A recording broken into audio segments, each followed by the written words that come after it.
Okay, we are now moving to the 21st century. Our next speaker is going to be via video teleconference.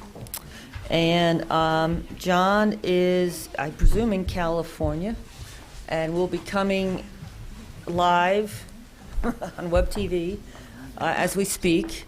And so he will be the first panelist in this discussion on An Ounce of Prevention is Worth $1 Billion of Cure, Proactive Planning in the Preclinical Research Arena. John, are you online? Yes, can you hear me? Yeah, there you are. Yes, we could hear you and we could see you. So, hi, I'm Margaret Landy, and I will keep you on time, but if you could go ahead with your presentation. John. Excellent. Thank you for the very kind invitation. I will try to share some thoughts about proactive planning in the preclinical research arena based on some empirical evidence, both from preclinical research and other areas that may be relevant.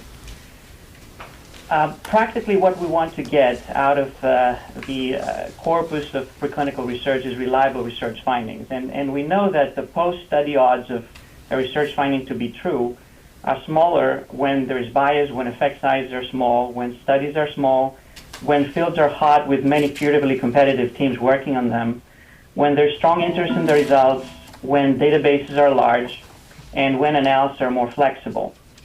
So how could we affect proactively each one of these factors that may affect the credibility of what we will get at the end of the day?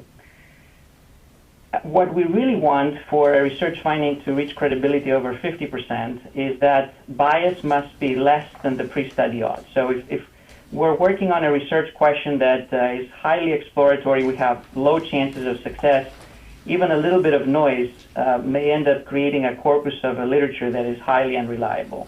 If we have a pretty late stage situation where we know that most of what we're working on has a high chance of yielding useful knowledge, then maybe we can tolerate a little bit more of bias.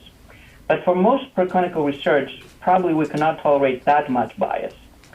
And this means that whatever we do in designing that research agenda, we need to do our best to reduce biases, and the question is which biases should have top priority on that, and also at the same time optimize effect sizes in the experiments, perform large studies if possible rather than bits and pieces here and there, which might mean building network collaborations of all scientists working on similar questions, minimize conflicts of interest, not just financial but potentially also theory or cognitive based, and maybe have targeted questions rather than just go into a wild exploratory mode with very difficult to define analysis.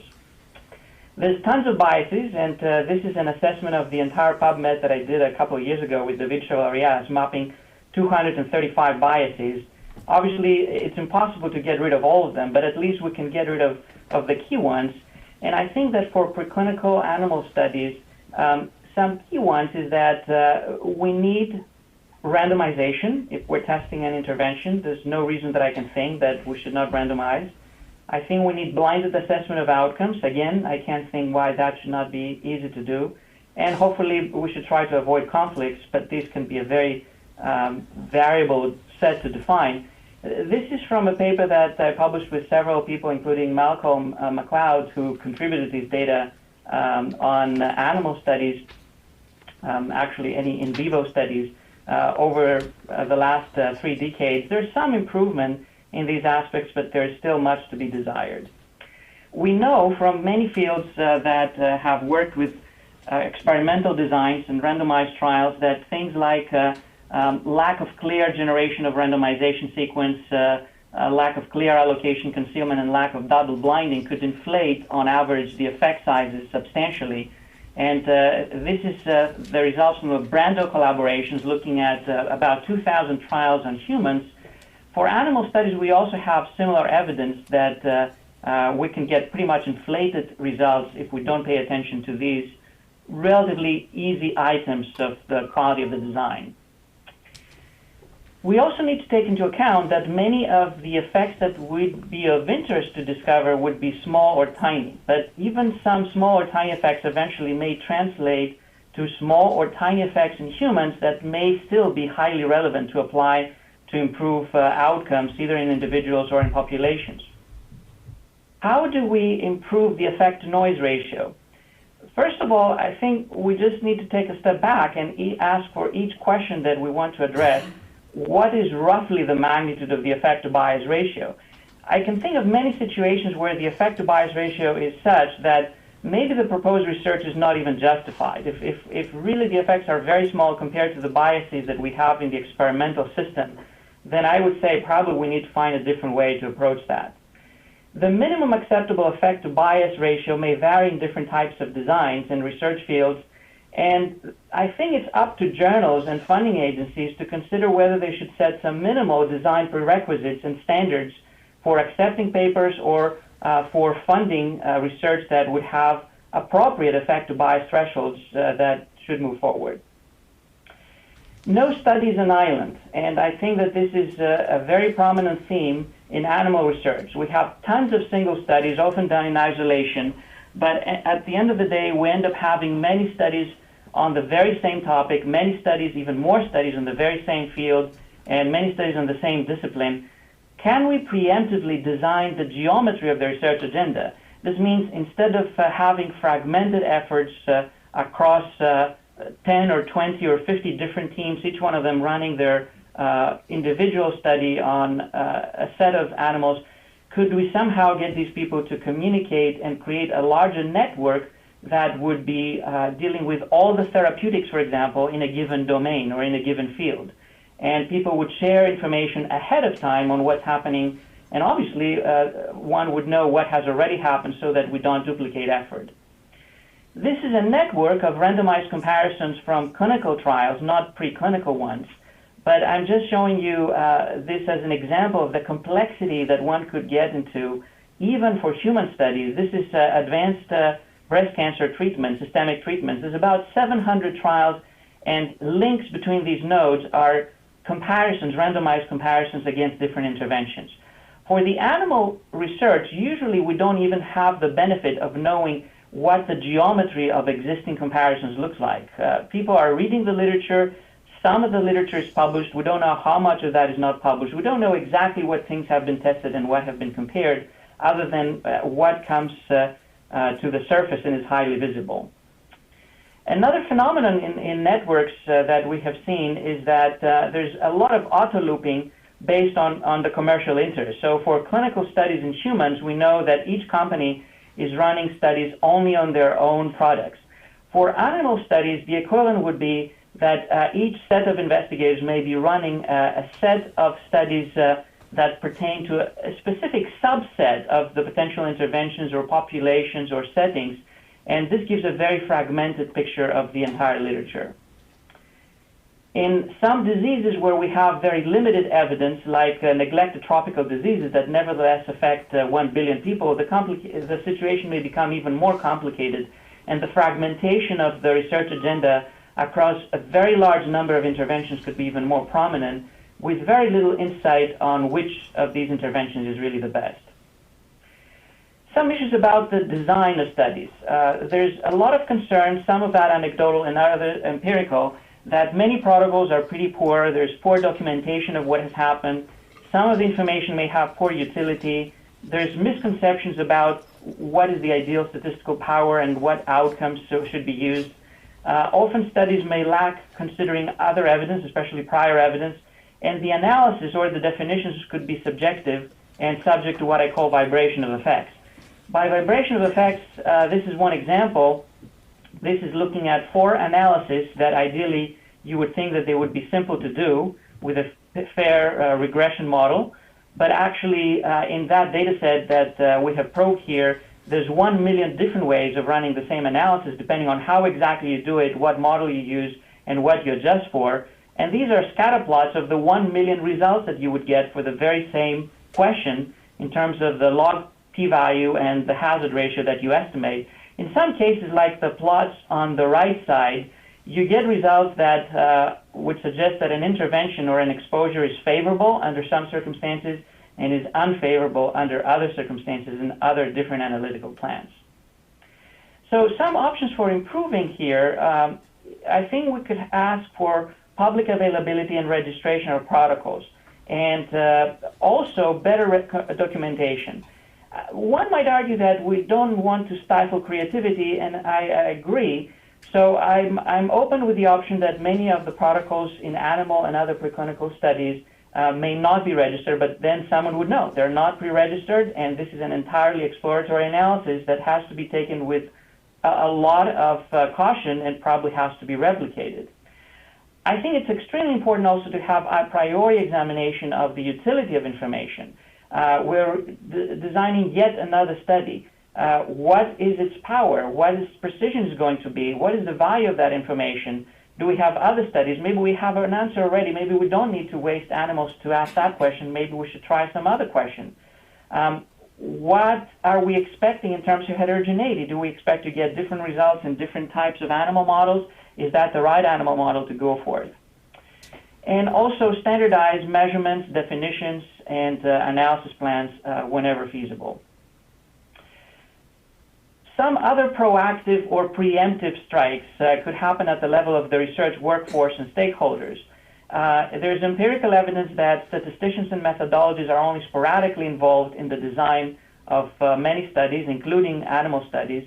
There's poor statistics in mature research, so the question is, can we involve that? Can we have like a standard clause that statisticians and methodologists need to be on board early on? And also for laboratory scientists, perhaps could we improve their methodologic skills routinely?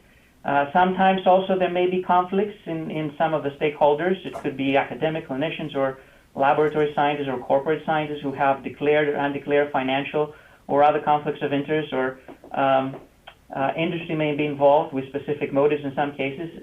We don't say that these people should not be involved, of course, but the question is, how do we guarantee that these conflicts do not affect the design and the outcome of the studies?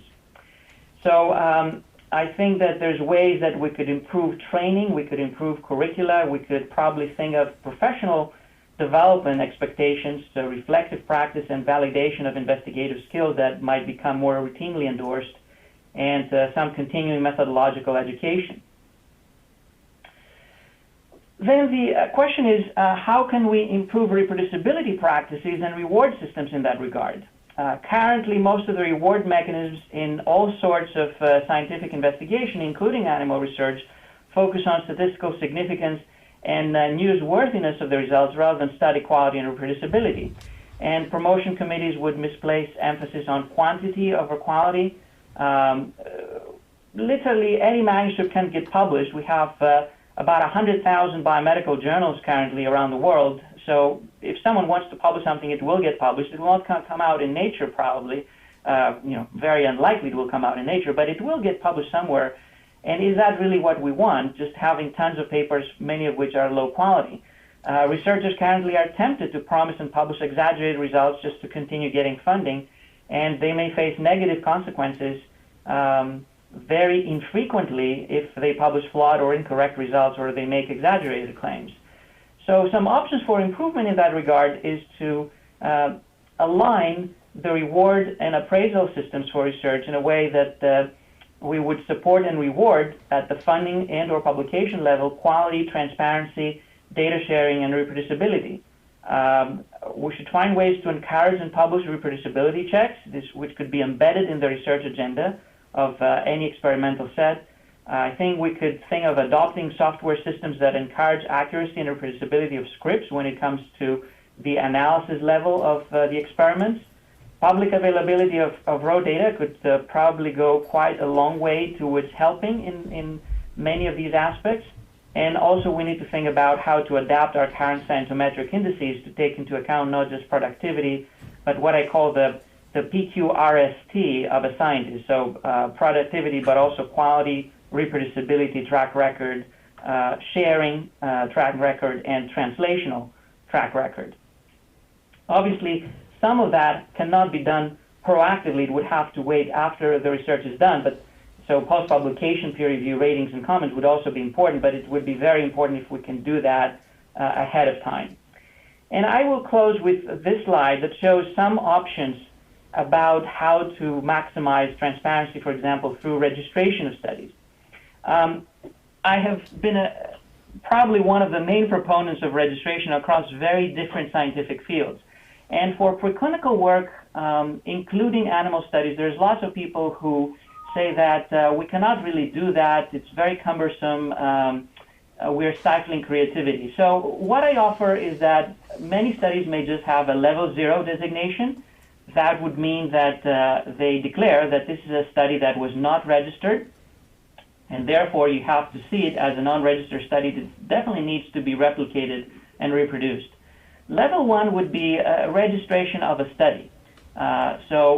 Someone is registering that I'm running an animal model study on that intervention or for that purpose with very little other detail. This means that we know of its existence. If we have a central registry, people would be able to see that there's 50 such studies that are up and running, and maybe these people need to communicate a little bit better and share information. Level 2 would be registration of protocol, which is even better. You see what exactly is going to be done, and you get some guarantees about the quality of the randomization, for example, or blinding or other aspects of the design.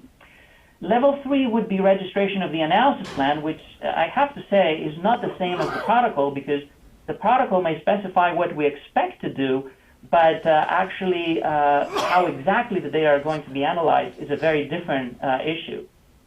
Level 4 is registration of the analysis plan and the raw data, which means that it offers the ability to other scientists to use that information, for example, for integrative progress by performing analysis that include multiple studies, or rechecking the results if they want to spend some time and effort on reproducibility checks. And level 5 would be what one would call open live streaming, which means that the building of the protocols and the conduct of the research is open to the wider scientific community to see how it's happening and to comment online. And this means that some choices about the design of the study or the conduct of the study could be corrected if we make a larger scientific community aware that this is what I'm planning to do, and people can start sending me emails that, you know, John, don't do that. It's a very poor idea. This is wrong. You can do it better. There is a better way. Or someone else has done that already, and I can modify the plan or abandon one experiment to do something that would be more informative. So these are the slides that I had to share, and I think I will stop here. Thank you. Thank you, John.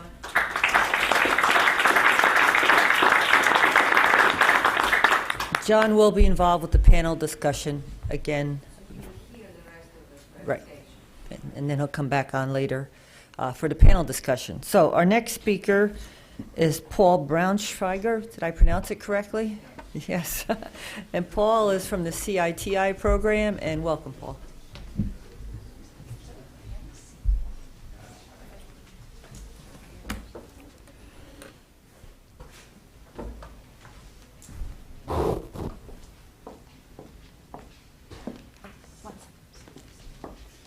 Well, I want to thank Lita and Margaret for inviting me to present here today. It's really a privilege to be here, and I want to thank ILAR and the sponsors for promoting this meeting, this very important and I think timely meeting.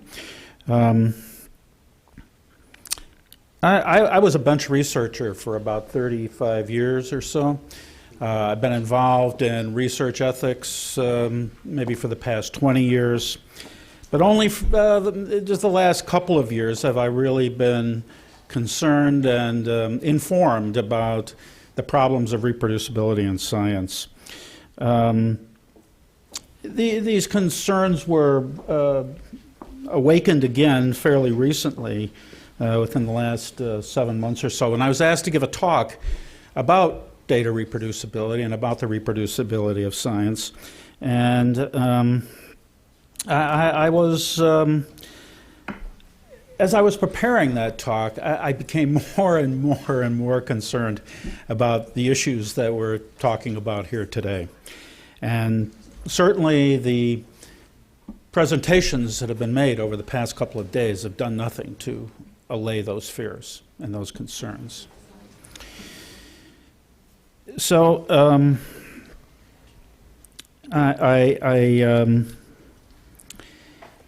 much of what I had planned to talk about has been changed somewhat because of what's been said here in the last couple of days. And I think that in large measure what I will say is more of a summary of what we've been talking about here today with a few comments.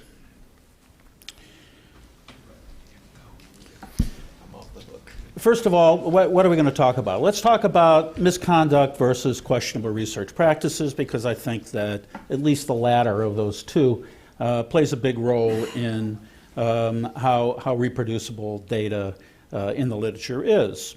We'll talk about physiologic conditions that affect reproducibility of clinical science and environmental situations that affect reproducibility.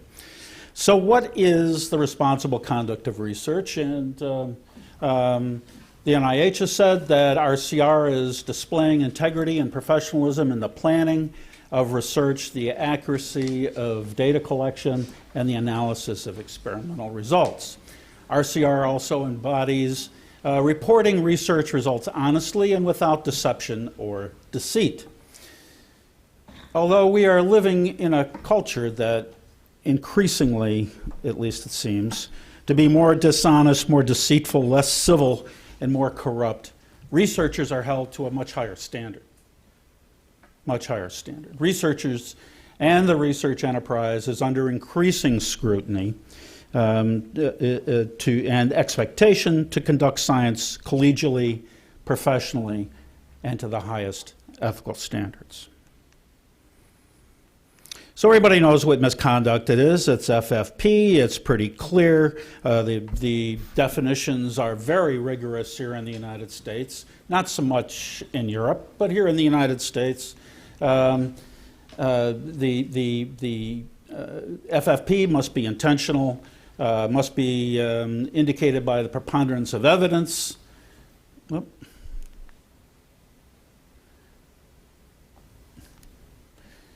So how many scientists actually fabricate and falsify research data?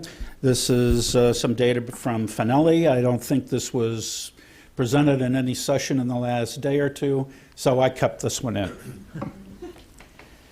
So we're talking about the incidence of misconduct, and this was a survey study in which the responders self-reported about misconduct and also questionable research practices.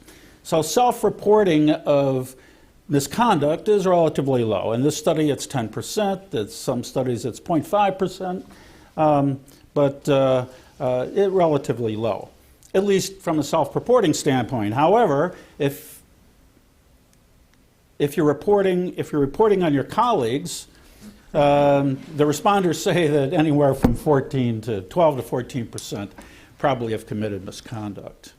Know people who have committed misconduct. Misconduct was reported more frequently in biomedical researchers, and the data seems to indicate that true misconduct is rare. Okay? But others suggest that it's probably more prevalent, but likely underreported. So what about these practices that are questionable behavior? In terms of colleagues, the responders indicated that about 72% thought that their colleagues, at least some of their colleagues, one or more of their colleagues had committed questionable research practices, and surprisingly and disturbingly, about 35% admitted to such questionable research practices. So what do we mean, questionable research practices? We mean inadequate research records keeping. We mean incomplete data reporting on research papers, inappropriate sample size, underpowered study design, the same things that we've been talking about for the last 2 days now. Adding additional animals to a study where the data fails to show a significant effect, and then merging the data. Using inappropriate statistical methods inappropriately. Discarding outliers. Incentive to publish results quickly. Why is so much of the data suspect? Poor peer review. Now, we have a satisfaction survey at the end of our course I'm responsible for the CITI program, which is a web-based research ethics education program. And at the end of our RCR modules, we have a satisfaction survey. And one of the surveys, with respect to peer review, asks, how does peer review occur in your laboratory? 70% of faculty responders indicated that peer review was done by sharing with students and faculty. Right? Well, this might not be a surprise, but as far as I think the expectation from the journals is that privacy and confidentiality should be maintained. Student responses to the exact same question provided very, very similar data. Poor and incomplete training in research ethics. Why is data suspect? Poor and incomplete training in research study design, especially outside the United States. Internationally, research study design is usually learned from the research advisor.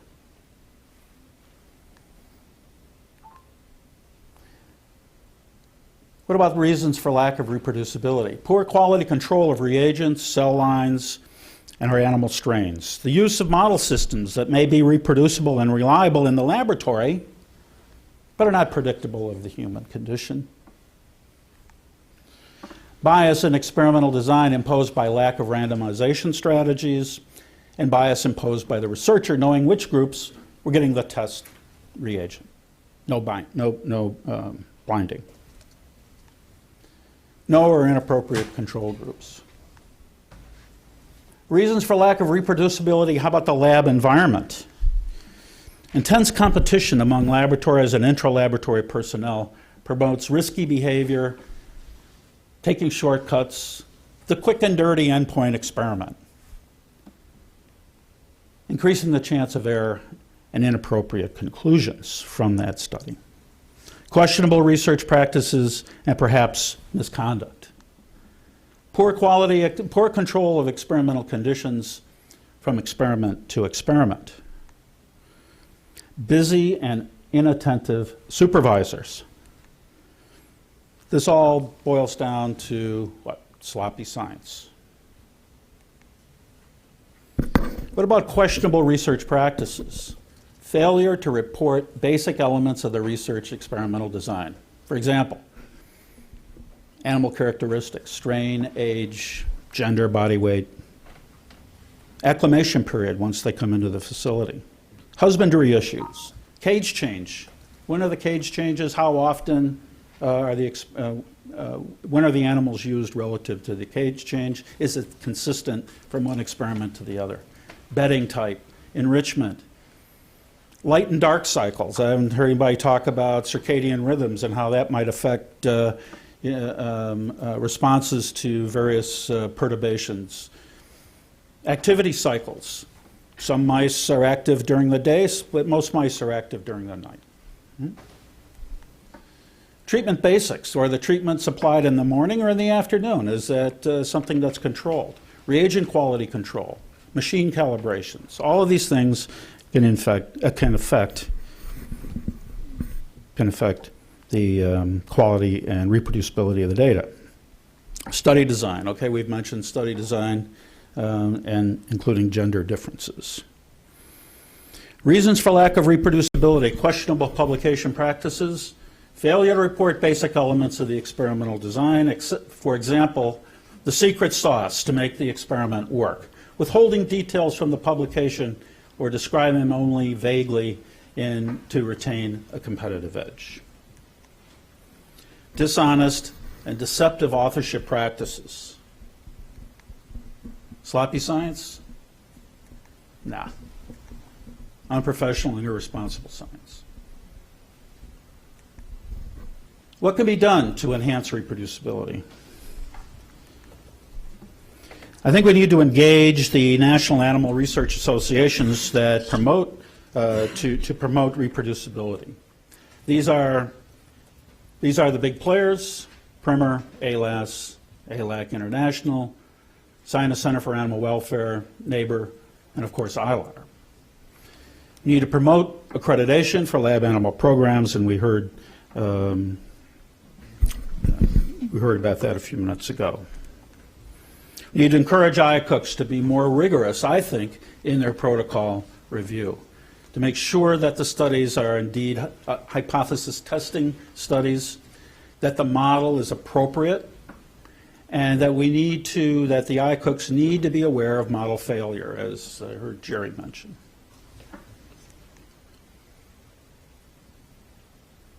Ask what will be done to assure data quality and reproducibility in the protocol, or at the yearly renewal, yearly renewal submission.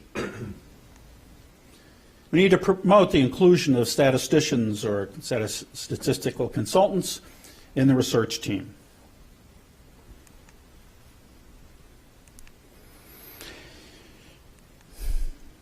We need open and transparent and collaborative research.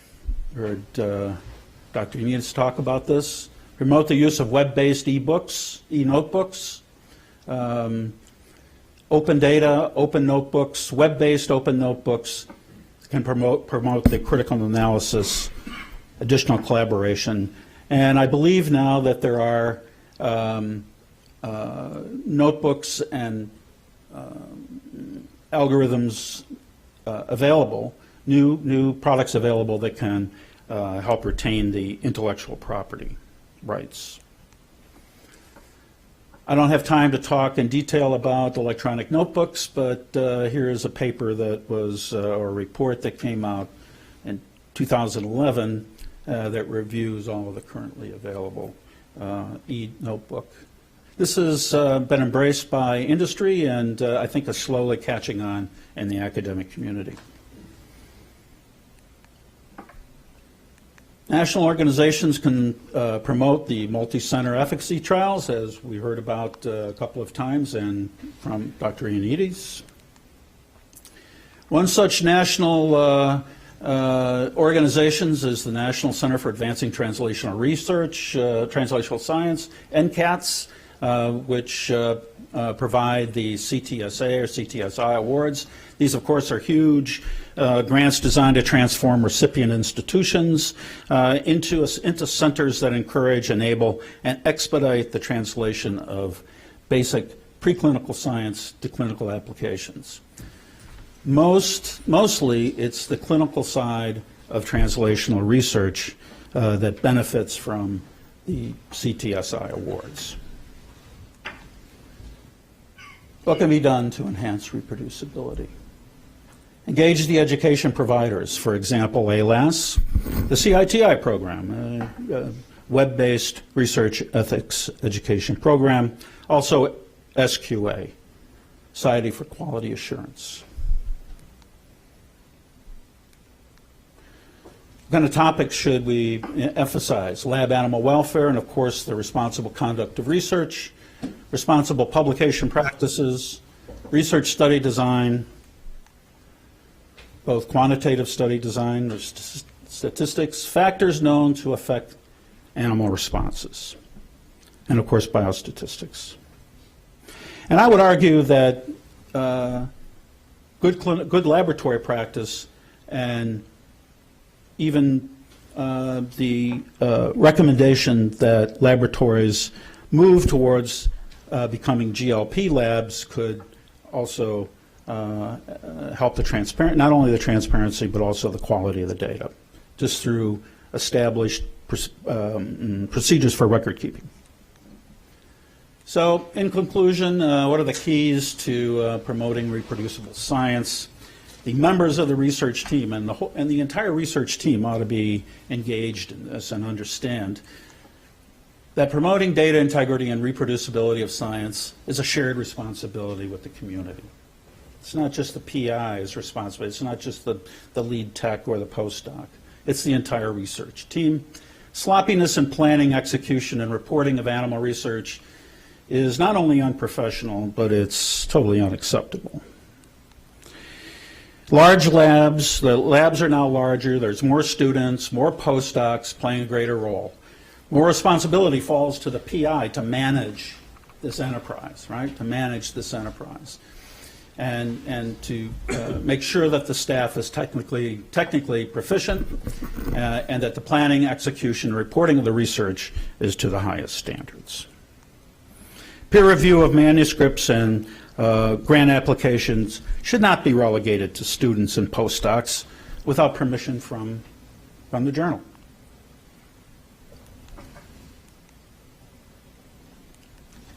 Further, greater emphasis should be given to training students and young investigators in research study design. National organizations that promote animal welfare and animal research should take an active role in promoting the reproducibility of science.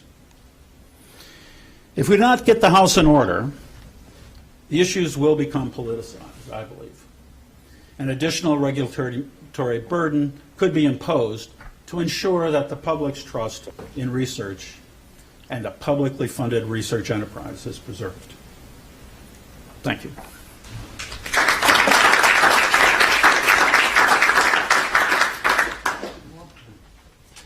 Okay, and the last speaker before we go to the panel is Ghislaine Poirier, and Ghislaine is from GSK.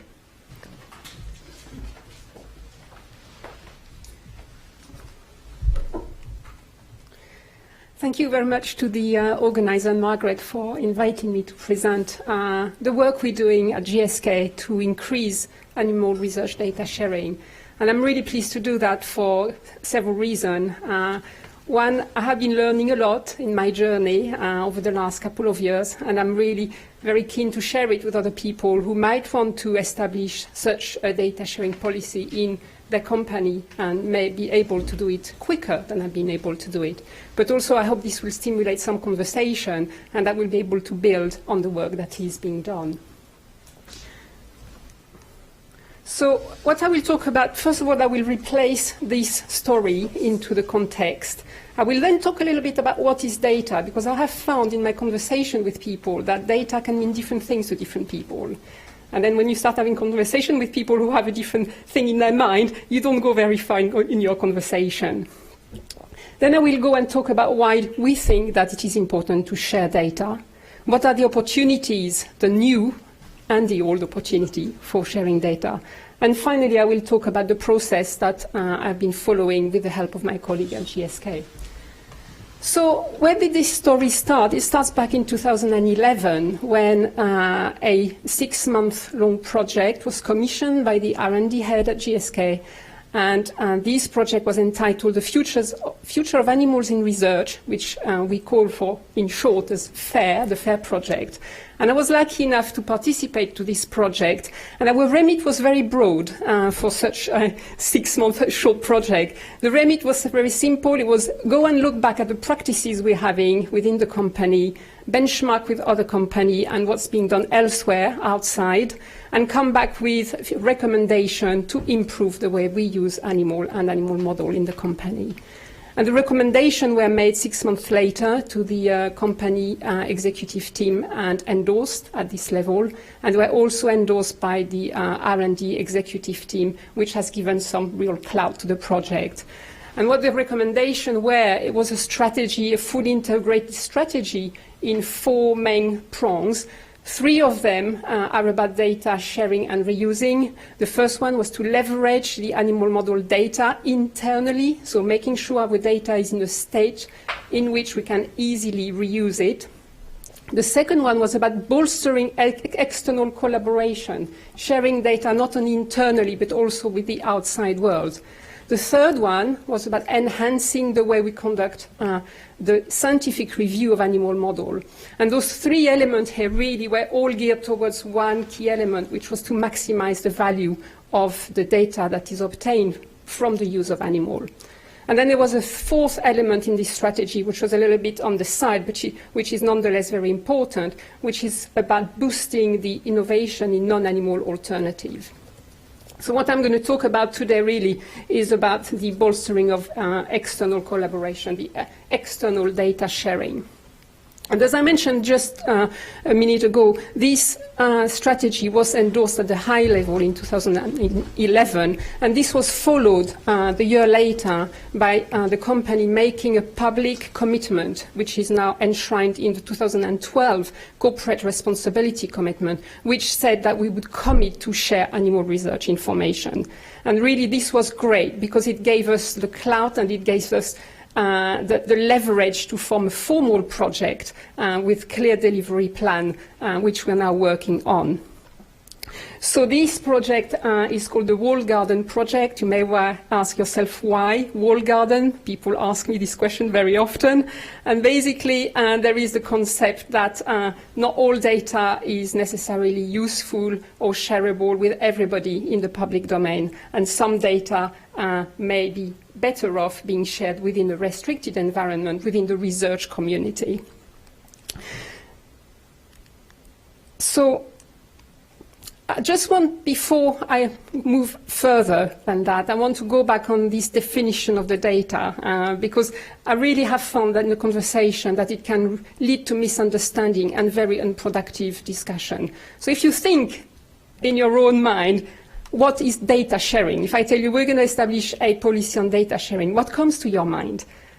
Do you think of the facts and the data and the observation that are collected when we do a study? Do you think of the raw data, the histology slide, perhaps showing lymphocytic infiltration? Or do you think of the processed data, perhaps more like the number of lymphocytes that have infiltrated a particular area of your slide?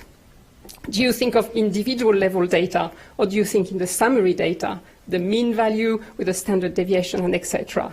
So when you have conversation with people, it's important to know what you're talking about, because what I have found is that the higher level of the data you're talking about, the more easy people think it is to share it. When we start talking about the raw individual data, then it's a different story. But there is another aspect to it, really. It's about, are we going to share just those data sets? What are we going to do with data sets? As we've all heard yesterday and today, it is really important to put the data in its right context so that it can be properly interpreted. So that's what I call more like information. And then there is yet another level, which is the interpretation of the information, the conclusion that you derive from this information, which I call the proper knowledge. And all of these elements really are part of what we call the animal research data lifecycle. And when you set up to establish a data sharing strategy, it is important to have that clear in your mind so that people understand what you're talking about.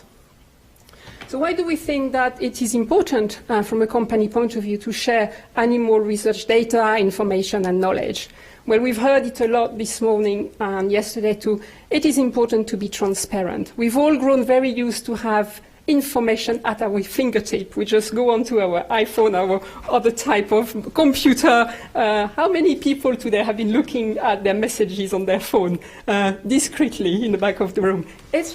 We just expect to do it. And so does the public expect information from us too. So it is important that we're able to address these expectations from the public, which I believe are really about understanding why the animals are used, what type of animal are used, and how they are used. Why? Because they want to make sure that the animals are used for the good cause and that we do all we can to minimize the impact, the negative impact of their animal welfare. But there is also a scientific agenda, obviously, to sharing the data. As we've been discussing during this meeting, sharing animal model information, knowledge, data, all of these aspects enable us to better understand and optimize the standard of care, the methodological quality, better understand the sources of variability and what might be the cause of irreproducibility of the animal model, and so on. And what's happening, really, is that we all know, we've heard it from, was it Jonathan yesterday, that what we're looking at in the public domain in terms of the data is just the tip of the iceberg. I think some people have read a paper last year, estimated that perhaps there is only 10 to 20% of the data that's out there. And what does this mean, really? If you consider that we use this information to make decision on whether to use an animal model or not, what animal model we want to use, and what is the way we're going to use it. So we're basing our decision on partial evidence. And this is really the big problem, I think, which generate this state of data reproducibility problem. And obviously, by sharing data, we will be able to enable others to create new hypotheses and to make further discovery. And I think this is really important for the continuing progress of science. And the last element here, which I think is very important from a company reputational aspect, is that by sharing data, we will enable to decrease the amount of unnecessary duplication of work. We know that various companies are working more or less on the same animal model. And what happens is that when you try to develop a model in-house, you start tweaking it to make it work in the best way possible. Wouldn't it be much better if you could call up somebody in another company and they share their data with you so that you don't have to use unnecessarily animal to make it work the first time you use the model? So I just want to go now back into the different ways of sharing the data. And I was looking back in searching the internet. As I said, the internet is full of wonderful information. And I found back this journal, the Philosophical Transaction, which was one of the earliest scientific journals published in 1886. And I was really struck by looking at the amount of details that went into the description of the protocol here. The author even went further to the point of providing tips that he had learned during his course of his experiment, and then sticking a pretty bad quality, but considering it was 1886, sticking a photo here so that people could really understand how the study was completed. So my question is, have we lost something over the last 100 years? Which is really ironical, because the opportunities, the capability for sharing data are far greater than during these days. And yet we don't put quite enough details into the protocol that we describe. So what are the ways of sharing information? Well, there are the good old traditional ways, the posters, the oral presentation at scientific meeting, peer-reviewed scientific publication. We've heard of that today. These days they've come in the form of an electronic format, which is great. They can be open access or not.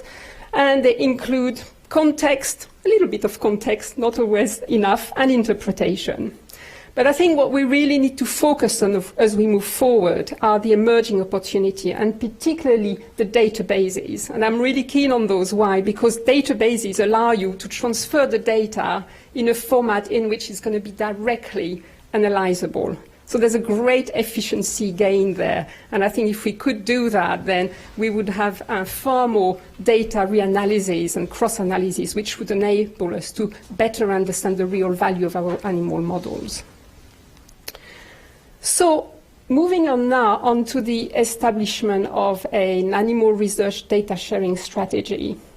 It's not as simple as, I think I will admit it, as I thought it might be when I started a couple of years ago. There are really lots of elements to take into account, and it is really critical to take them into account if the resulting product is not going to negatively impact on the company. So it is important to know what you're going to be sharing. Are you going to be sharing safety assessment data? Are you going to share lead optimization data? Are you going to share target validation data?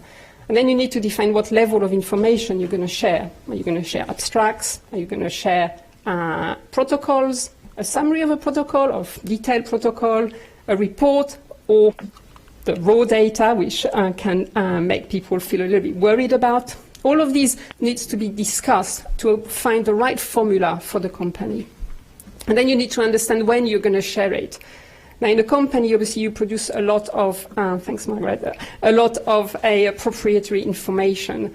And it is therefore important to pick a stage at which the data will be no longer competitive. Who are you going to share it with, the public or the researcher? Where is it going to be shared? Is it going to be shared, as I said, in a journal? Is it going to be shared in a database? How will you do that? Are you going to ask the scientists to do it? They're already very stretched to their limit. Are they really going to find the time to do it? And finally, really critically, who is going to give you the authorization to do that in the company?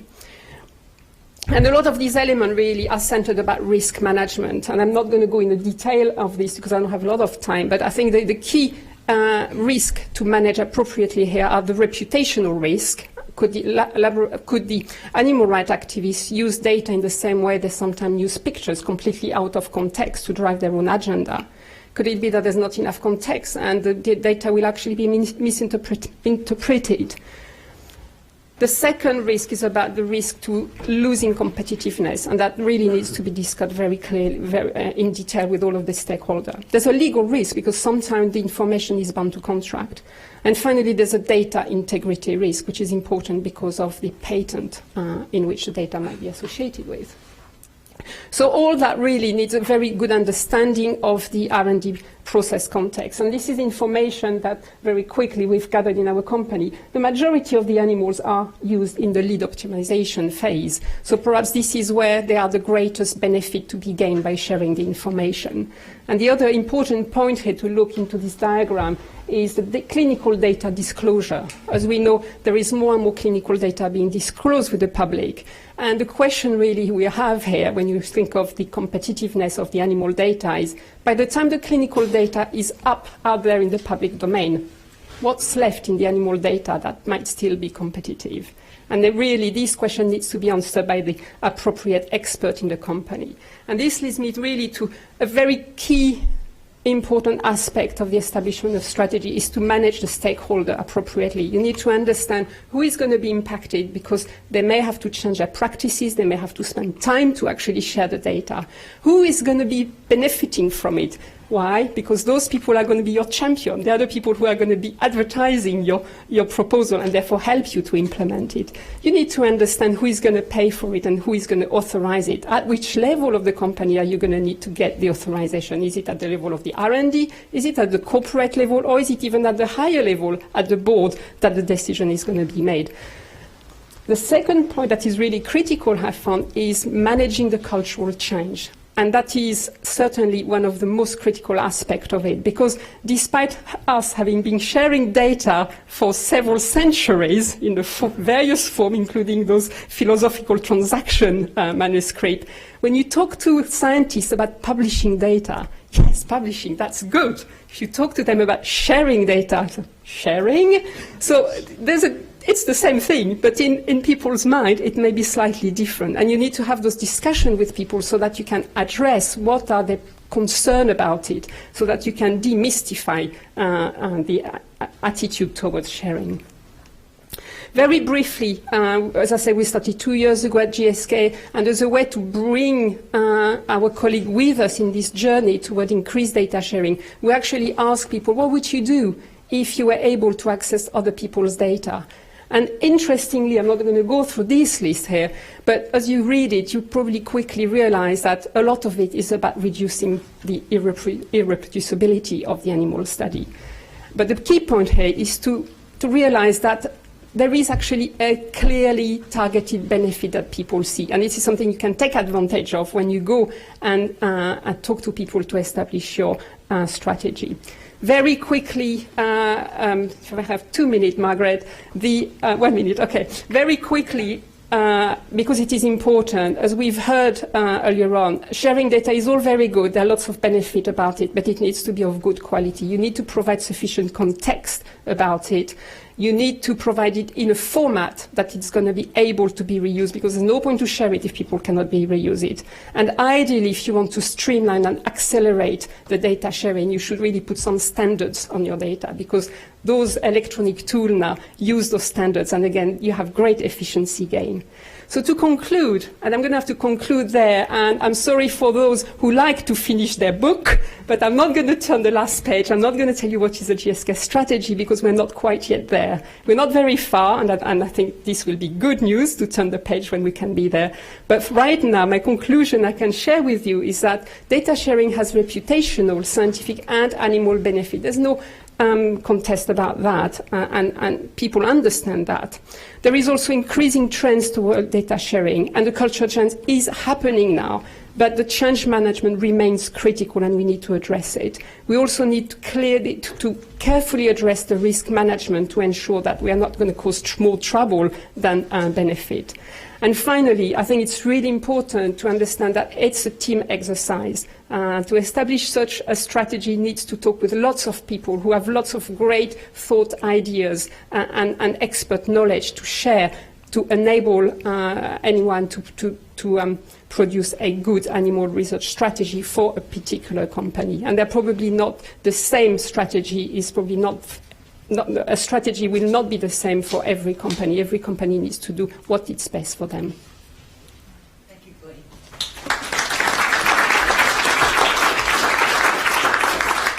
I'm going to ask Ghislaine and Paul to come up to the podium, and I believe John will appear. There he is on screen.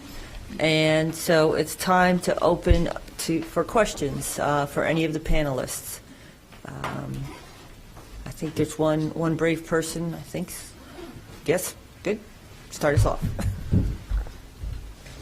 Thanks for those talks, all very nice. Brian Martinson, Health Partners and Minneapolis Veterans Affairs. I want to start with a question for Ghislaine it's sort of a two-part question, so let me start by saying, so I'm also aware of data sharing initiatives that Medtronic has been engaged in, the medical device industry giant that resides in my backyard. And by backyard, I mean backyard. I grew up in Fridley, where their international headquarters are.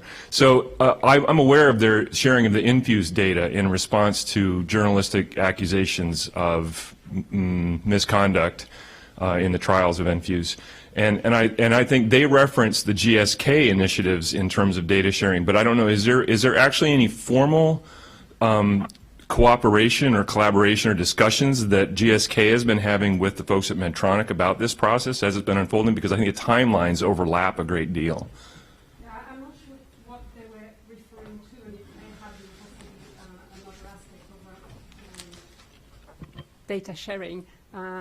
The short answer to your question is no, we have not been engaging with them for this animal research data sharing strategy. Okay, so the GSK sharing strategy is specifically around animal data only. That's what I've been talking about today. Okay, Right. so Sorry, the second we do have a clinical sharing, and that's where I think the partnership has happened. okay, Yeah, so they and that's have already- been collaborating or But not in the animal space. So that leads me to sort of the second part of my question, which is, so when you talk about data sharing, the question of sharing with whom is sort of an interesting question mark, because I think that in the case of Medtronic, from my conversations with the people there that were involved, they were mostly interested in sharing those data with reputable members of the academic research community who were above reproach. They made their data available to, I'm blank on his name now, someone who could not be touched, and was interested. They were interested mostly in sharing their data with people who were not direct competitors with them, but people who were in positions to increase their reputational standing and not undermine what they were doing, and to convince the public that in fact they hadn't been engaging in nefarious activities. I haven't seen what the outcomes of the data are, but the transparency of that struck me as being quite amazing. But I think this is a question because I've heard several references in this session, and I wanted to ask Stuart Zola, if he's still here, yes, about the reference that was made to the sharing of information between labs X, Y, and Z. I was curious about when that happened, time-wise, historically. It was about almost 10 years ago. 10 years ago, more recent than I would have predicted, because in the winner-take most economy that we work in now, I would be shocked if people are actually successfully sharing inter-institutionally a lot of information, or collaborating successfully inter-institutionally. And I would ask you, Paul, how successful you think the attempts at collaboration have been within the CTSI initiative in terms of the clinical translational transformation that NIH was trying to engage in.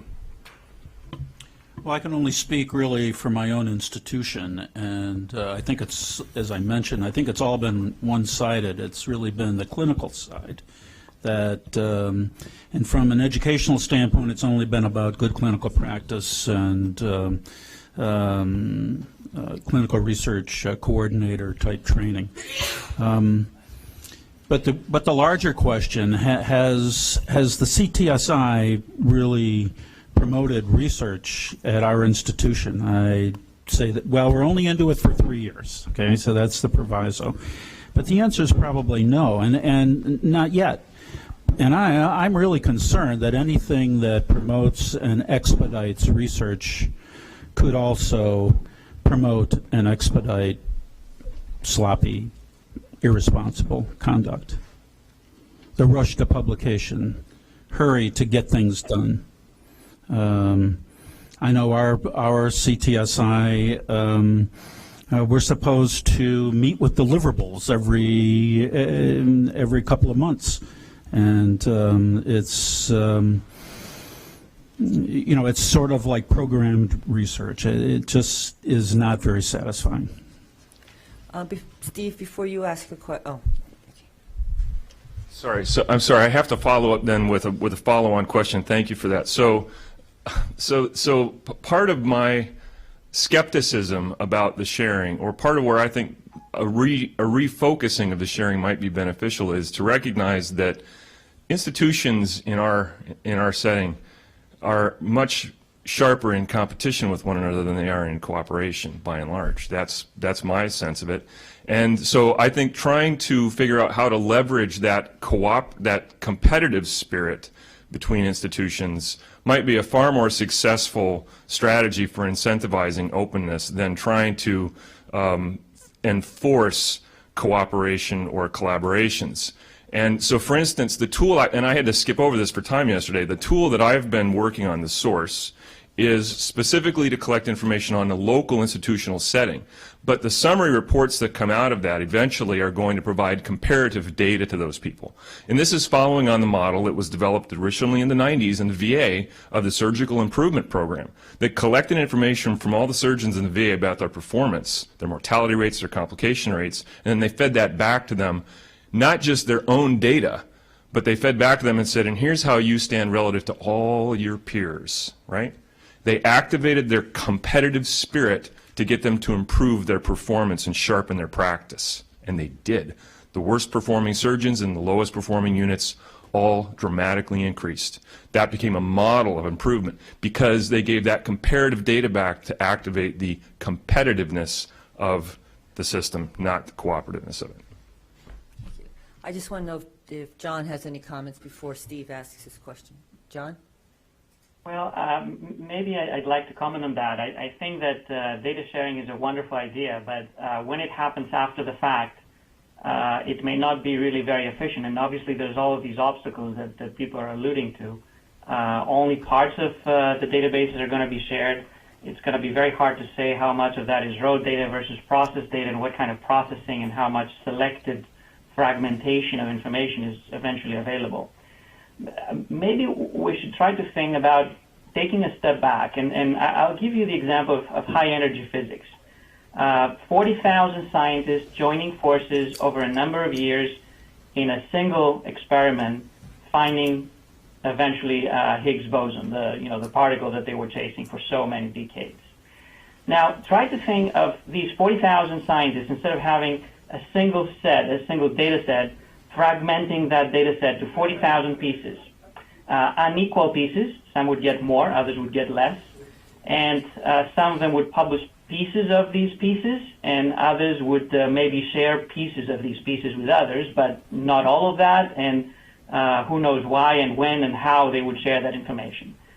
What kind of literature would we get in high-energy physics? I think we would get a literature where people would be claiming 40,000 scientists would need to get grants and get promoted and say that we have discovered something. So they would say we have found 100,000 particles. Probably none of them would be true. None of them would have found Higgs boson. And there would really be no progress in the field. So I'm more in favor of trying to think of ways that funding agencies, for example, or whoever really has the way to help that agenda mature, or even companies, because companies have to gain a lot by having reproducible research and having interventions that do really work eventually in humans. It is to their benefit to share that information up front and to have a collaborative plan in designing the research agenda. It's not against their benefits in the short, well, at least in the midterm and the long term. Thanks. Steve, and I just have one housekeeping item. We're going to finish at 3:40. I've been asked to finish a little early. Okay.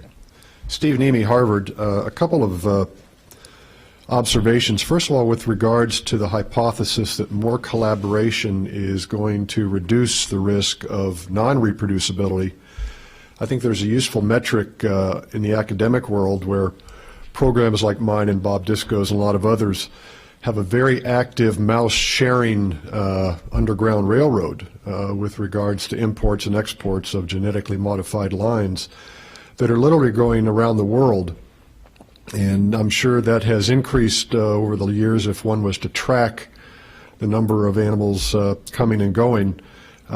In spite of that rise, from the data we saw yesterday, that doesn't seem to have led to an improvement in reproducibility or an improvement in experimental design. I think what we're seeing is an explosion of more walled gardens that just happen to involve more than one location or household, to use that metaphor. But clearly there's an active collaborative practice going on, and I was witness to that too when I was at Mass General for 11 years, where we had some very popular imaging cores that were receiving mice from collaborators around the world, and the deal that was struck is we'll image your mice and we'll be on your paper. But there was no elevated discourse, to my knowledge, on experimental design. Or if it was only one-to-one and not involving a much wider audience. So there's a difference between collaboration and publicizing in a transparent mode. I think what John was proposing earlier by registering actual experiments. Second comment I have is looking at ways where we can depersonalize the risk of junior scientists who are aware of sloppy science and risk getting whacked if they raise those issues. And when I was at Mass General, we were using Paul's city platform for all of our IACUC mandated training.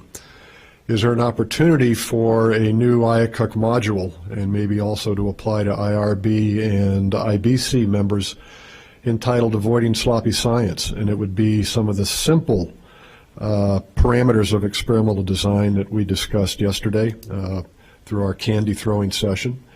And could those also be available on PLOS ONE and other journals as pop-ups whenever you read an article online? Here's a reminder. Is the paper you're reading now containing the following basic elements of quality science? And so you be the judge. And that may be a more effective and cheaper and faster cleansing of the process than a lot of the other very daunting constituencies that we've talked about. Thank you. We only have a few minutes. Do you have any comments? Yes, I've actually been thinking about that since yesterday after the first talk. John or Ghislaine, because I know Lita has a question. Go ahead, Lita. Oh, I thought you had comments to Steve's question. No, the point that one point I'd like to make is that yes, data sharing on its own is not going to do much for reproducibility, and I think the idea is really that to put it out there, but it needs to be actively managed so that we can go and actually look at those animal models and better understand which are the ones that are reproducible, which are the ones that are not reproducible. And when they are not reproducible, understand why and try and identify ways to make them with a better value. But all that obviously needs an active management. The data cannot be slipping wherever it's going to be, because it would simply deliver no goods. And John, anything? I think that these are very fair comments, and obviously just improving on one aspect, it's not going to solve the problems that we're facing. It may actually make them worse if the other components are not in place. I would still argue that we still have plenty of room for improvement in terms of training and education and adoption of more rigorous practices. So I'm not sure whether one practice will do the trick. It's unlikely, but there are many things that could get improved. In terms of protecting young investigators from, when they realize that something is sloppy or has been done with questionable research practices, I'm very eager to consider alternative models on how that could happen. A lot of that could happen through post-publication review, but we have to keep in mind about the high prevalence of questionable research practices. These are not fraud, so we're not talking about fraudulent people, but these are very common. And the statistics that were mentioned earlier were 72% of scientists really following such practice at some point. This means 72% of even the who would be the directors of the labs or the deans of the graduate school or high-profile scientists may be following such practice at some point in their career. This means that the appraisers or those who appraise the quality of the work of younger people may not be the gold standard sometimes or very often so. And therefore, the post-publication review should be open to the whole community. It's very difficult to hide a problem when it's more visible to millions of scientists versus when it is visible just to a few senior colleagues, many of which may have problems in what they do themselves. I guess the closing remark will be yours, Rita. I only had a small question about the transparency registry or registration, however you called it, John. You would see that if in an ideal world this were to happen, something along the part of the grants application, something managed by the NIH, something managed by the institutions, how would it work? I mean, in principle, it's an easy quote-unquote solution, but I think when we think about it, it raises all sorts of very interesting conundrums and dilemmas. I fully agree, but I think it's doable because we have the example of clinical trials in humans where for a long time we thought that registration was impossible and just utopian, but now practically every single major journal will not accept to publish a trial unless it has been registered.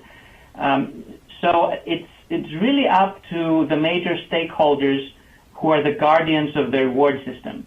If major journals say that I'm not going to publish an animal study unless it's registered, most of the influential animal studies will be registered. Now, the question is what exactly will be registered and will that be sufficient to improve the quality and the reliability of the evidence? That's a different question.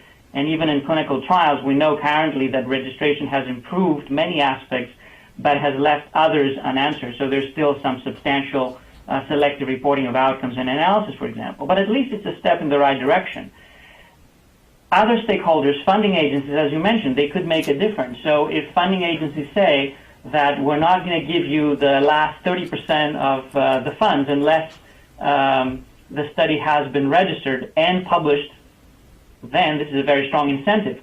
If they say we're not going to give you another renewal in your funding unless you're registering your research and unless you have published your prior research, that would be a very strong incentive. I think that would be transformative, that people will have to do it because otherwise they will not be able to get competitive funding down the road.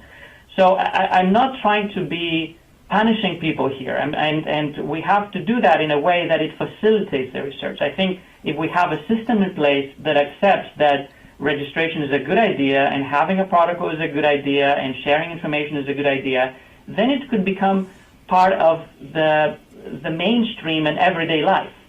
But it has to be built. Make a comment on that. Yeah, I think registration is a great idea. There's some advantages of that.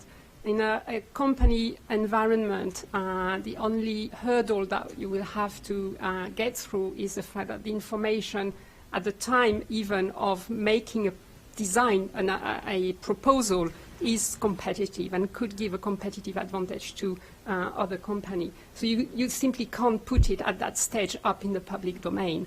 However, what you can do is to say that when the information is no longer competitive, then we will put the information systematically. And just that actually helps enormously, I think, in changing behaviors. The knowledge that your your experimental protocol and data and information will at some stage be shared with other people, whether it is in the public domain or in a more restricted environment. That knowledge on its own drives behavioral change, I think.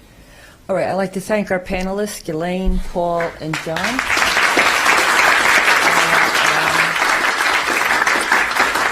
And the session's going to be closed by Kent, and so I'll turn it over to Kent. He'll be here in a second.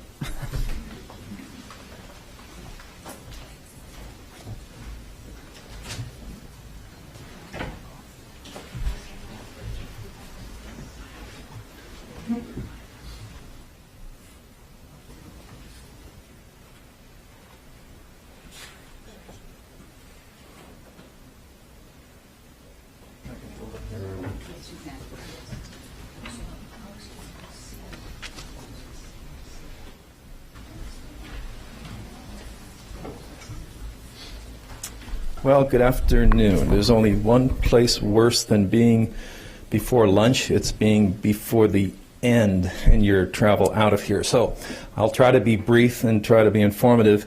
And my job has been to sum up the meeting. And the irony does not escape me that what I'm trying to attempt is to reproduce what was done for the last 2 days. And therefore, I'm going to take a little liberty with what I do, and therefore I will hope that you'll score me at the end to see how well I did. So, what we're going to do, and is this, you advance with this? Yes, to the right. You see? I'm not following directions. Okay. So we started this off on yesterday morning with restoring faith in the research enterprise with a call to action, and Malcolm and Henry gave some very insightful talks, and obviously it started with open, frank, honest, and it was very hard talk, and we heard about the Jeremiah effect, exposing the sins of us all, whether intentional or not. We heard about pharma's validation of roughly 60% of studies that pose challenges to reproducibility. We've heard about how to increase value and reduce waste through randomization, blinding, power calculations, and a number of other specifications that would help to improve the reproducibility issue. And it was also rather interesting to me, at least, to hear that it's not just somebody like me, but it's actually the institutions that we see. 15%, I think, was the quoted percentage where there was a reduction of bias between institutions. It was mentioned that the expansion recently in the biomedical research enterprise, in fact called supersized expansion and others, merely accentuated the challenges of flatline budgets when it comes to how we conduct research. There was also talk about anxiety and competition for a shrinking pie and haste, all fostering mistakes. And there was a call for a Louis Pasteur effect, and that is going back to basics and identifying causes to target solutions. But there were hopeful signs at the end of that session. It wasn't all doom and gloom. The ARRIVE guidelines were discussed, the Story Landis article, camaraderies, and a whole host of other things that were discussed in terms of being hopeful for the future. Then we moved on to a totally different spectrum of discussion regarding citizens in science and how reproducibility directly impacts public perceptions. Robert Bazell from Yale joined us, as well as Jan Piotrowski from The Economist in Sao Paulo. I don't know if Jan is still here or if he's on his plane back to Sao Paulo. But there's a, what I learned was that there's a public perception of science as suggested in this cartoon, where there's the random medical news effect of how the public really sees us. And it was interesting also to me that the public is less interested in the process details, and more they want the big picture. They want cures. They want accessibility to healthcare and that type of thing. They want to make sure there's no secrets, though, too. The public also looks for certainty, as we heard. But as researchers, we explore uncertainty. So there's a conflict there in terms of what we do and how we want to expose what we do to the public. And I was also fascinated by the fact that, unlike other areas of reporting, science actually imposes the narrative on the science writer. So we not only need the trust of the public, but we are actually blessed with the trust of the science writer themselves to actually write what we say and what we do. We also learned that the scientists must engage in direct-to-consumer messaging, and in support of that, there's a lot of public relations training that's already underway. And of course, also, no surprise, we must continue to confront scientific illiteracy in the public. We then moved on to a topic we titled Great Expectations, a critical assessment of published research and a minds-on exercise for workshop attendees. And Glenn Begley from Tetralogic Pharmaceuticals led that himself and did a fantastic job. And it got everyone up to speed on all the issues, as well as getting everyone hyperglycemic. A spectrum of issues that don't challenge the validity of the scientific method were presented. The public debate confirms the strength of the scientific system, and I thought that was a very good observation of his. The preclinical irreproducibility is a systemic problem that's driven by incentives, and we heard all about them throughout the meeting. The careers, the need to publish in top-tier journals, positive studies, and so on. But the PI and the institution are responsible, but we also heard that the funders and the journals can actually impose the change. And of course, we also learned about Begley's 6 criteria for scientific reports and blindness, showing all the results, repeating experiments, positive and negative controls, showing validated reagents as well as statistical methods. Heard but not learned, the impact and outcomes of previous ILR efforts. So Jeff Everett from GlaxoSmithKline and Kadran Hendriksen from Netherlands Vaccine Institute talked about what's already been done and what was the impact of what's already been done. Well, those earlier discussions were, I've learned, aimed at journal editors primarily, and reproducibility, though, was central in their message. What I learned was that everybody knows what to do. It's just, the question is, how do you implement, engage, and enforce what to do? There were definitely cultural differences with the European Union's delay of the arrival in the United States. And we also learned that good animal care is different from good animal science. Both are necessary, both are needed, both are critically important, but they are separate. Harmonization versus standardization can be somehow harmonized through adopting core principles. And also very important is just to be competent obviously is not enough, but there needs to be a commitment to effect change.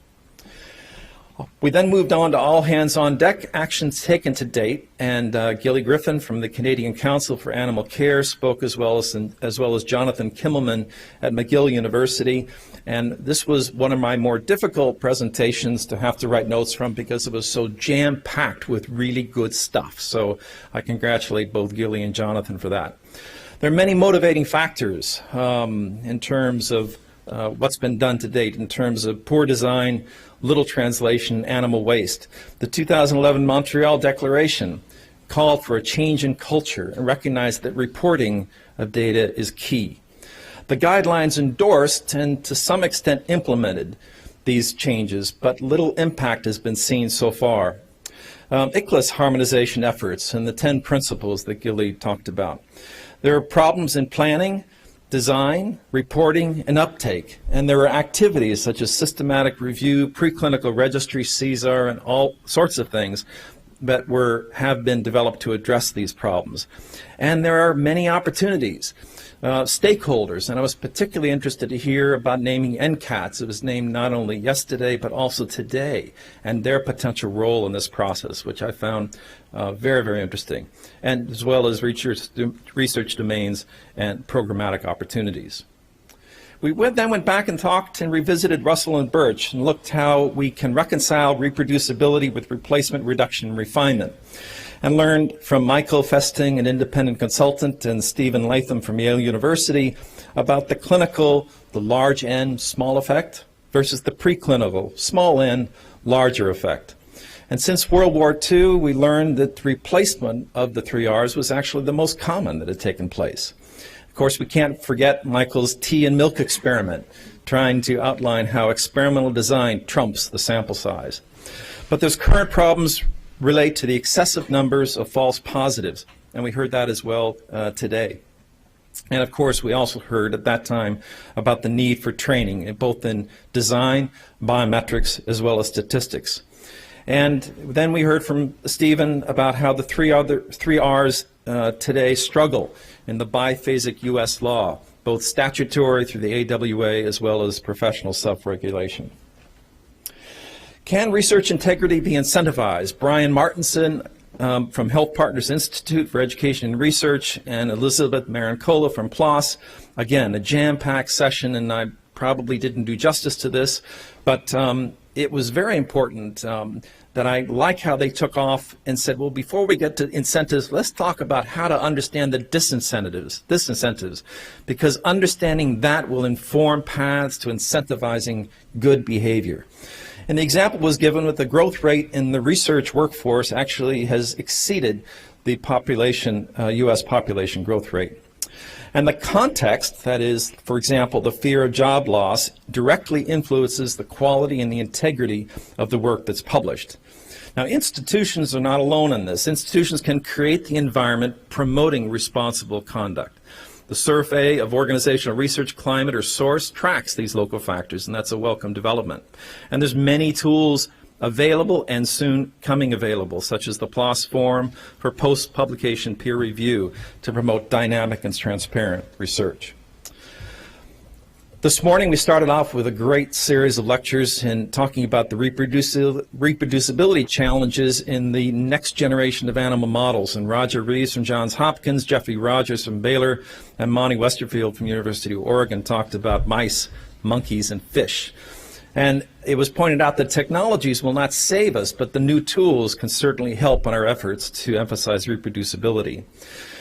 I also really enjoyed the analysis of the stock market, how the scientific literature is really the stock market of fallible thought, and that we're designed to make mistakes and build on those mistakes and to do better, of course. All men, all persons, I guess I should say to be correct, but not scientists, are created equally. That was the message we got today. And this can be a challenge to replication. And that was referring to the comment about experiments conducted in one lab may not be reproducible because maybe that lab isn't particularly expert. In terms of mice, we learned to justify the use of inbreds and standardize or at least detail the phenotyping. In the non-human primates, the genetic diversity is both a strength as well as a challenge. And in fish, marvelous presentation of in vivo analysis at high resolution. They can be used rapidly, inexpensive, but then the morpholinos can have both positive and negative impacts. The bottom line was, as we've been hearing throughout, is you publish a paper to get the grant to keep your job. It only adds to the stress. How can we then improve the reliability of published results? Well, Galen Edwards from American Physiological Society, Damian Pattinson from PLOS, and Victoria Stodden from Columbia University mentioned the following. Talking about flexible instructions to authors, with the animal numbers being the #1 concern. The editors are listening, which is good to hear. They support the possibility of publishing negative results and even a pre-approved experimental plan. There is an effort to improve the quality of reporting, but also correcting and updating the literature and keeping it live and dynamic. The phrase ubiquity of error was brought up, which is very, very interesting, and as it was indicated, is the central motivator for the scientific method. And parsing reproducibility between the empirical, the computational, as well as the statistical fractions. And really, what's most important is keeping it relevant, and that's where the idea of the research compendium was brought up by Victoria.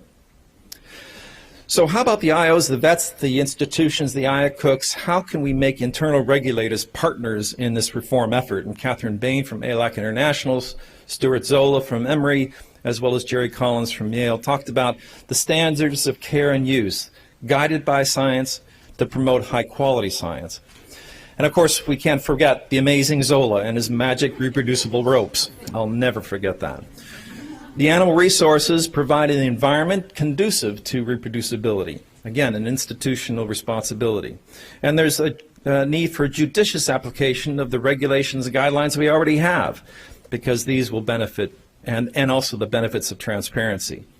And the pathway identified as the proper care and use of animals, and these are considered scientific variables, leads to quality science, facilitates the 3 Rs, and hopefully then facilitates reproducibility. And then lastly, the ounce of prevention worth a billion of cure. Of course, this comes from the old adage of ounce of prevention is a pound of cure, but really there was more than an ounce of topics and things discussed in this session. So the ounce doesn't do justice to really what was presented by John Ioannidis from Stanford, Paul Braunschweiger from the CITY program, as well as Ghislaine Poirier from GlaxoSmithKline. I think the big message is promoting reproducibility is a shared responsibility. We're not in this alone. No one's in this alone. Reducing the bias to optimize the effect sizes and embrace integrity. No study is an island, and that refers to the geometry, the workforce, the rewards, as well as the transparency. And seek out accreditation, content experts, education and training in terms of preventing irreproducibility. Data sharing integrity was mentioned, with the benefits of the benefit to reputation, science, as well as animals. And finally, responsible data sharing and management being critical to the success of that effort. So where do we go from here? Well, here's the proposal, a proposed action for moving forward. What we propose is a convocation of stakeholders committed to overcoming the challenges of reproducibility. What's the rationale for this proposed action? Well, you know, there have been small tent meetings. There was just one on Monday that we had heard about where the journals and funders got together. There's ours, a small tent. But they're not fully inclusive of everyone, all the stakeholders that need to be in the room at the same time. Because we all have common themes that we share. There's areas of agreement, as we've heard here, and there's agreement to disagree, at least for now, waiting a further discussion. And there's targets of opportunities, and those targets are the PIs, the institutions, the journals, and the funders. All need to be in the one big tent for that discussion. Because the impact will be on us all, today and tomorrow, for the public good and for the public trust. And in doing so, we'll strengthen our resolve, we'll advance science, and we'll invigorate discovery. And so I'll close this by saying, hopefully, what this would lead to is an optimization of the 4 Rs for effective translation. Thank you very much.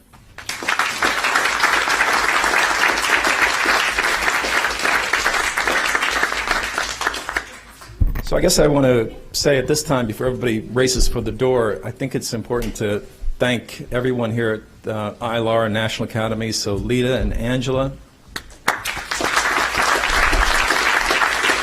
I want to thank my co-chair of my committee, our committee, Steve Nemi in the back there, who started this off, as well as the planning committee for this meeting, as well as the entire roundtable. So, and thank you all for participating. Lita, did you want to say a few things? How can we follow up on this? There's really not much else to say except thank you all. I hope you enjoyed being here for the last 2 days. It was a very jam-packed meeting. I hope that we will be able to follow up on this. We will try our best. I think Ken's message is critical, that we all have to do this together. I mean, this meeting was great, but it's just only one portion of the many people that have to be part of this. And so other many meetings, small meetings, we should stop meeting in small meetings, actually, in order to actually be able to do some change, to implement something. So I hope to see you all and many more in the next meeting when we're going to have it, hopefully not too long from today. Thank you.